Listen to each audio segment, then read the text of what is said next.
मैं आगे बढ़ रही हूं, अगली खबर का रुख कर रही हूं। मुंबई से खबर है, पुलिस ने आरोपी मिहिर का ब्लड सैंपल कलेक्ट किया है। आरोपी Mihir Shah, BMW hit and run मामला। इसी मामले में यह बड़ा एक्शन है पुलिस का। आरोपी का ब्लड सैंपल लिया गया है। ये जो वर्ली हिट एंड रन मामला था, इसमें गिरफ्तारी के बाद आरोपी मिहिर शाह का कबूलनामा सामने आया। कहा घटना के समय वो ही कार चला रहा था और पुलिस को ऐसा अंदेशा है कि आरोपी ने फरार होने से पहले अपनी दाढ़ी बनवाई ताकि उसे कोई पहचान ना सके। भेष बदलने, हुलिया बदलने की कोशिश में था ये आरोपी। अब तक हुई जांच में पुलिस को जो सीक्वेंस मिला उसके आधार पर पुलिस ने आरोपी से पूछताछ की है और टाइमलाइन पुलिस की तरफ से कंफर्म की जा रही है। पुलिस की प्राथमिक जांच में आरोपी ने यह कबूल किया ड्राइविंग सीट पर वही बैठा हुआ था। आरोपी ने पुलिस को बयान दिया, घटना के बाद वो बहुत ज्यादा डर गया था। उसके पिता राजेश शाह घटनास्थल पर पहुंचे, उससे पहले ही वो वहां से निकल गया। इसके अलावा लड़का अपने परिवार से अलग होकर विरार की तरफ क्यों आया, इसको लेकर पुलिस जांच कर रही है। और आपको बता दें कि आज दोपहर मुख्य आरोपी, जिसे कल गिरफ्तार किया गया था, कोर्ट में पेश किया जाएगा, जहां पुलिस आगे की जांच के लिए आरोपी की कस्टडी की मांग करेगी। और फिलहाल ये जो तस्वीरें आप देख रहे हैं, इसी बार में इस आरोपी ने ड्रिंक ली थी और वहीं पर अभी बुलडोजर का एक्शन आप देख रहे हैं। जो अवैध निर्माण यहां इस बार में हुआ है, उसी को हटाने का काम, बुलडोजर वाला एक्शन देखने के लिए मिल रहा है। हम सीधे आपको लेकर चलते हैं, हमारे साथ हमारे सहयोगी सूरज ओझा इस वक्त मौजूद हैं। सूरज, ब्लड सैंपल्स अब लिए जा रहे हैं आरोपी मिहिर शाह के, ये किस तरीके से जांच में काम आएंगे, जरा पहले तो ये बताइए। जी बिल्कुल, देखिए जिस तरह के आरोप लगाए जाते हैं आरोपी पर कि वो नशा करता है या फिर शराब पी थी, तो ऐसे में ब्लड सैंपल की काफ़ी अहम भूमिका होती है दो तरीके से, कि जिस वक्त आरोपी गिरफ्तार किया उस वक्त वो बीमार नहीं है, पहली चीज़ पता लगाने के लिए, और दूसरी चीज़ कहीं उसके ब्लड में किसी तरह के नार्कोटिक या फिर शराब के कोई कण तो नहीं है। तो तमाम ये जो मेडिकल से जुड़ी हुई चीज़ें हैं, जो मेडिकल ये जो एविडेंस के तौर पर इन चीज़ों का इस्तेमाल आगे चलकर ट्रायल स्टेज पर किया जाता है।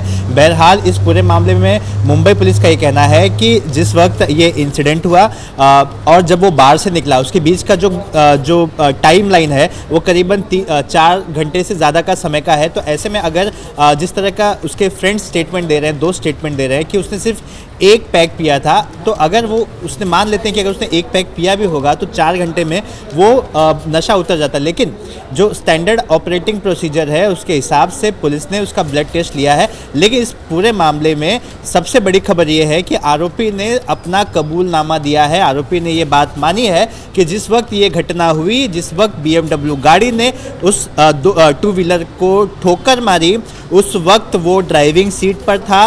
और फिर आपको बता दें कि जब ये ठोकर लगी थी, महिला उस गाड़ी के बोनेट में अटक गई थी और ये घटना करीबन 5:25 की है। 5:25 से लेकर 5:29 तक उसने उस गाड़ी को करीबन 60 से 70 किलोमीटर प्रति घंटे की स्पीड से दौड़ाई, जिस वक्त वो महिला उस कार में फंसी हुई थी। तो देखिए, ये कई खुलासे अब जांच में सामने आ रहे हैं। तो इस मामले में फिलहाल पुलिस का ये दावा है कि उन्होंने करीबन 15 से 20 लोगों का बयान दर्ज किया है और हर आरोपी ने ये बात कहीं ना कहीं कबूली है। अभी भी पुलिस आज कोर्ट में पेश करेगी, तो फिर रिमांड लेने की तैयारी में है। और वो कौन से और सवाल जिनके जवाब पुलिस जो है वो मिहिर शाह से लेना चाहेगी?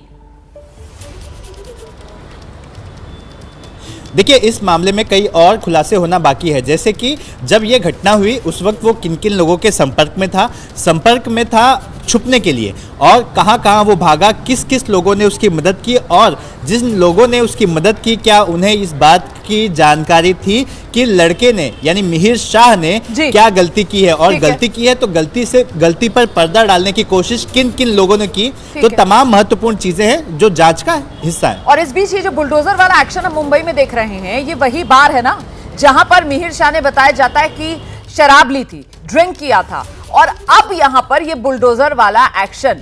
अच्छी बात है, आज ये बुलडोजर वाला एक्शन देखने के लिए मिल रहा है, लेकिन इसका कोई जवाब देगा कि इतने वक्त तक क्या किया जा रहा था? BMC सो रही थी क्या? जी बिल्कुल, देखिए मैं पहले तो ये बता दूं कि एक्शन किस बात पर हो रहा है। इस बार में ये इलीगल शेड है जिसे तोड़ा जा रहा है BMC द्वारा। वहीं पर कल इसे सील किया था, जिसकी वजह ये थी कि जब ये घटना हुई और ये संज्ञान में बात आई कि लड़के ने विस्की ऑर्डर की थी और ये बताया जाता है कि जो एज लिमिट है, लड़के की एज 23 साल है और ये 25 के ऊपर के लोग ही पी सकते हैं, तो ये अनियमितताएं मिली। साथ ही इनके पास लिकर को पीने का परमिट नहीं था। तो तमाम चीज़ें घटना के बाद संज्ञान में आई, जिसके बाद उस पर कार्रवाई करना शुरू किया गया। वहीं सवाल ये पैदा होता है कि अगर ये चीज़ें हो रही हैं कि एक 23 साल के लड़के को विस्की सर्व की जा रही है, तो ये एक कॉमन प्रैक्टिस होगी हर जगह पर। तो क्या हर जगह पर कार्रवाई क्यों नहीं की जाती? क्या कोई डरता नहीं है, या फिर जो एजेंसियां हैं वो इस तरह की घटना का इंतज़ार करती हैं कि ये घटना हुई है तो उससे जुड़े जो जगह है वहाँ पर एक बार देख लिया जाए कि वहाँ पर अनियमितताएं क्या रही हैं, तो उसके हिसाब से कार्रवाई की जाए। बहरहाल दोनों ही एजेंसियां अपना अपना काम किया और उनके पास ये काम करने की वजह भी है। बीएमसी के पास वजह है कि इलीगल शेड था और वहीं एक्साइज विभाग के पास ये वजह थी कि लिकर सर्व किया गया ऐसे व्यक्ति को जो एज से कम था और इनके पास लिकर पीने की परमिट भी नहीं थी। बिल्कुल, और ये वो शेड तोड़ा जा रहा है इस बार का जो अवैध तरीके से बनाया गया है, बुलडोजर वाला एक्शन जो आप देख रहे हैं। और वहीं दूसरी तरफ जो मैं आपको तस्वीरें दिखा रही हूं, ये आप देख रहे हैं शिवसेना उद्धव गुट के नेता हैं आदित्य ठाकरे, वो पीड़ित परिवार से मिलने के लिए उनके घर पर गए हैं। तो ये तस्वीरें आपके सामने हैं, पीड़ित परिवार से मुलाकात करने के लिए आदित्य ठाकरे उनके घर पर गए हैं। और दूसरी तरफ जहां आरोपी ने शराब पी थी, उस बार पर बुलडोजर वाला एक्शन। कल इस आरोपी मिहिर शाह को गिरफ्तार कर लिया गया। आज इस आरोपी को कोर्ट में पुलिस पेश करेगी और साथ ही इसकी रिमांड मांगेगी। लेकिन इस सब के बीच जिस तरीके से सियासत इस पूरे मामले पर गरमाई, हम जरा आपको सीधे मृत्युंजय के पास लेकर चलेंगे। मृत्युंजय, हम तस्वीरें दिखा रहे हैं दर्शकों को। आदित्य ठाकरे जो हैं वो पीड़ित परिवार से मुलाकात करने के लिए गए हैं और कहीं ना कहीं इस बात को भी रेखांकित करना जरूरी हो जाता है कि अगर इस मामले पर पॉलिटिकल प्रेशर ना बनता तो शायद मुमकिन नहीं हो पाता इतनी जल्दी आरोपी की गिरफ्तारी होना। मृत्युंजय, निश्चित तौर पर जिस प्रकार से पॉलिटिकल प्रेशर बना है, सरकार की जवाबदेही भी बनती है और सरकार भी इसीलिए एक्शन मोड पर थी। और ये नहीं भूलना चाहिए कि कुछ दिनों पहले ही तो पुणे में इसी प्रकार का हादसा हुआ था। लेकिन इसके पीछे की हमें राजनीति को समझना होगा। इसके पीछे 3 कारण है। पहला, आदित्य ठाकरे वहां पर पहुंचे हैं, मानवीय आधार पर पहुंचे हैं, पीड़ित परिवार से मिलने पहुंचे हैं। निश्चित तौर पर उनका वहां पहुंचना और एक विपक्ष के तौर पर मुद्दा उठाना उनका बनता है। दूसरा, उसी वर्ली इलाके से आदित्य ठाकरे विधायक हैं और वहां के वो स्थानीय विधायक हैं और बतौर विधायक भी वो क्षेत्र के लिए अपने पीड़ित परिवार के यहाँ पहुंचे हुए हैं। और ये भी ध्यान रखना चाहिए कि 3 महीने बाद महाराष्ट्र में चुनाव है। तीसरी बात यह है कि जो आरोपी परिवार है वो एकनाथ शिंदे गुट का नेता है। मिहिर शाह जो आरोपी है उसके पिता एकनाथ शिंदे गुट के नेता है। तो यानी एक तीर से आदित्य ठाकरे 3 निशाने साध रहे हैं। ये भी कहना गलत नहीं होगा। अपने राजनीतिक मुद्दे तो उठा ही रहे हैं, लेकिन निश्चित तौर पर पीड़ित परिवार से मिलकर उनका हिम्मत भी बढ़ा रहे हैं। पर कहीं ना कहीं उनका निजी भी एक स्वार्थ है कि वो खुद वहां के स्थानीय विधायक हैं। और सामने जो आरोपी है, महत्वपूर्ण ये है कि वो शिंदे गुट का, शिवसेना शिंदे गुट का नेता है और आरोप लगा रहे हैं कि शिंदे गुट में इस प्रकार की घटनाएं हो रही हैं। पहले पुणे में हुई और अब वर्ली में हुई। और अब कहीं ना कहीं सरकार अब एक्शन मोड पर है। हम 2 बातें बता रहे हैं। एक तो ये कि आज आरोपी को, जिसे कल पकड़ा गया विरार से, उसे कई लोगों ने बचाने की कोशिश की। पुलिस उनसे भी पूछताछ कर रही है। 12 लोगों को हिरासत में लिया गया है। और ये लड़के ने जहां पर जुहू के जिस पब में ड्रिंक किया था, उस पब पर अभी बुलडोजर एक्शन हो रहा है। 12 बजे से बुलडोजर एक्शन किया जा रहा है। जो हिस्सा अतिक्रमण वाला हिस्सा है उसे तोड़ा जा रहा है। तो कहीं ना कहीं सरकार ये बताना चाहती है कि हम इस पर एक्शन ले रहे हैं। वही विपक्ष इन तस्वीरों के माध्यम से, इस मुलाकात के माध्यम से सरकार पर निशाना साध रही है। बहुत शुक्रिया आपका मृत्युंजय इस तमाम जानकारी के लिए। तो ये 2 तस्वीरें, एक तरफ आप आदित्य ठाकरे को देख रहे हैं, पीड़ित परिवार से मुलाकात करने के लिए, सांत्वना देने के लिए पहुंचे हैं। और बड़ी बात ये कि ये जो पीड़ित परिवार है उसी वर्ली इलाके में रहता है जहां वर्ली से ही विधायक हैं आदित्य ठाकरे। और दूसरी तरफ जो तस्वीरें आप देख रहे हैं वो बार पर बुलडोजर चलते हुए आप देख रहे हैं।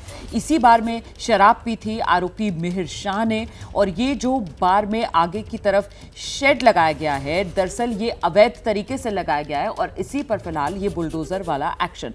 सूरज ओझा इस वक्त हमारे साथ मौजूद हैं।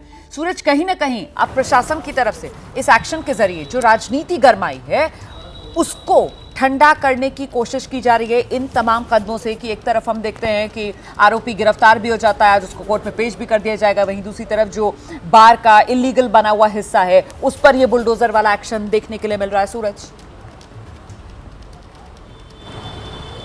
जी बिल्कुल, देखिए कहीं ना कहीं आपको डैमेज कंट्रोल तो करना पड़ेगा। जैसे कि मैंने पहले भी कहा कि ये अगर उम्र देखी जाए, जिस तरह की इरेगुलरिटीज अनियमितताओं की बात की जा रही है कि लड़का 23 साल का था लेकिन उसे वो लिकर सर्व किया जो 25 साल या उससे ऊपर के लोगों को दिया जाता है, यानी कि ये चीज़ें बड़ी कॉमन है, हर जगह पर कॉमन होंगी, लोगों को तो नियम भी नहीं पता होंगे। लेकिन जब ऐसी घटनाएं होती हैं उसके बाद जांच पड़ताल की जाती है और फिर जब ये बातें मीडिया में आने लगती हैं, एक राष्ट्रीय मुद्दा बनती हैं, विपक्ष इसको उठाने लगता है, उसके बाद ये कार्रवाई करके दिखाया जाता है कि देखिए हम अलर्ट हैं और हम कार्रवाई कर रहे हैं। रही बात आदित्य ठाकरे की विजिट की, तो कल रोहित पवार ने एबीपी न्यूज़ से बात करते हुए ये कहा था कि जब सलमान खान के घर पे गोली चली तो एकनाथ शिंदे खुद पहुंच गए थे उनके घर पे, लेकिन गरीब के घर पर यह हादसा हुआ है, उनके घर वालों ने अपनी माँ को खोया है, किसी ने अपनी पत्नी को खोया है, उनसे मिलने सरकार की तरफ से कोई नहीं गया। तो जाहिर सी बात है अब आदित्य ठाकरे का जुरिडिक्शन है, उनका कॉन्स्टिट्यूशन है, इसी इलाके के विधायक हैं, वो गए हैं मिलने के लिए। तो देखिए कहीं ना कहीं ये हादसा जो हुआ है, इंसिडेंट जो हुआ है, हिट एंड रन का मामला है, आरोपी को गिरफ्तार किया, अब जांच एक तरफ और राजनीति एक तरफ हमें देखने को मिल रही है। बहुत शुक्रिया आपका सूरज ओझा इस तमाम जानकारी के लिए।